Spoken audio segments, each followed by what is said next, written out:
ಅವಾಗಲೇ ಹೋಗಿ ದೇವಸ್ಥಾನದಲ್ಲಿ ತಾಳಿ ಕಟ್ಕೊಳ್ಬೇಕು ಅಂತ ಈ ಕಡೆಯಿಂದ ಹಿಂಗೆ ಹೋಗ್ತಾ ಇದ್ದೀವಿ ಸರ್. ದೇವರು ಸೂಕ್ಷ್ಮತೆಗಳನ್ನ ತೋರಿಸ್ತಾನೆ. ಅರ್ಥಕೊಳ್ಳೋ ಬುದ್ಧಿ, ತಾಳ್ಮೆ ನಮಗಿರಬೇಕು. ಇಲ್ಲ ಅಂದರೆ ಇಡೀ ಜೀವನ ಮಣ್ಣು ತಿನ್ನೋದೇ ಅಷ್ಟೇ. ಈ ಕಡೆಯಿಂದ ಹೋಗುವಾಗ ದೇವಸ್ಥಾನ ಬಾಗಿಲು ತೆಗ್ದಿದೆ. ಆ ಕಡೆಯಿಂದ ಒಂದು ಪುಟ್ಟ ತಾಲಿ ತಗೊಂಡು ಹಿಂಗೆ ಬರೋಷ್ಟರಲ್ಲಿ ದೇವಸ್ಥಾನ ಕ್ಲೋಸ್ ಆಗಿದೆ. ಓಕೆ.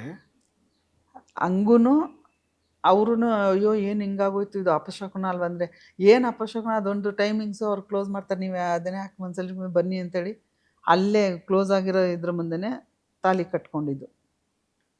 ತಾಲಿ ಕಟ್ಟಿ ಹಿಂಗೆ ಬೀಳೋ ತನಕನೂ ಸರ್ ಅದ್ರದ್ದು ಫೀಲಿಂಗ್ಸು ಮುಂದೆ ಏನು ಅದೆಲ್ಲ ನಿಜವಾಗ್ಲೂ ನನಗೆ ಗೊತ್ತಿಲ್ಲ. ಬಟ್ ಶುರು ಆಯಿತು ರಿಯಲ್ ಲೈಫು.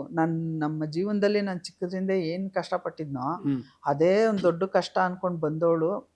ಕಷ್ಟನೇ ಅದು, ಆದರೆ ಅದು ದೊಡ್ಡ ಕಷ್ಟ ಅಂತಿದ್ದಿದ್ದು ಈ ಮದುವೆ ಅಂತ ಆದಮೇಲೆ ಬಂದಿದ್ದ ಕಷ್ಟ ಅದು ಹಿಂಗೆ ಆಗೋಯ್ತು. ಇದು ಬೆಟ್ಟ ಥರ ಆಗೋಯ್ತು. ಏನು ಆಸೆ ಪಟ್ಕೊಂಡು ಜೀವನದಲ್ಲಿ ನಾನು ಇದು ಮಾಡ್ತಿದ್ನೋ ಅದು ಬಿಲ್ಕುಲ್ ಯಾವತ್ತು ನಾನು ಮದುವೆ ಆದ ದಿನದಿಂದ ಸತತವಾಗಿ 8 ವರ್ಷ ಅಥವಾ 9 ವರ್ಷನೋ ಏನೋ ಸಿನಿಮಾ ಕಡೆ ಹಿಂಗೆ ತಿರುಗಿ ನೋಡಲಿಲ್ಲ.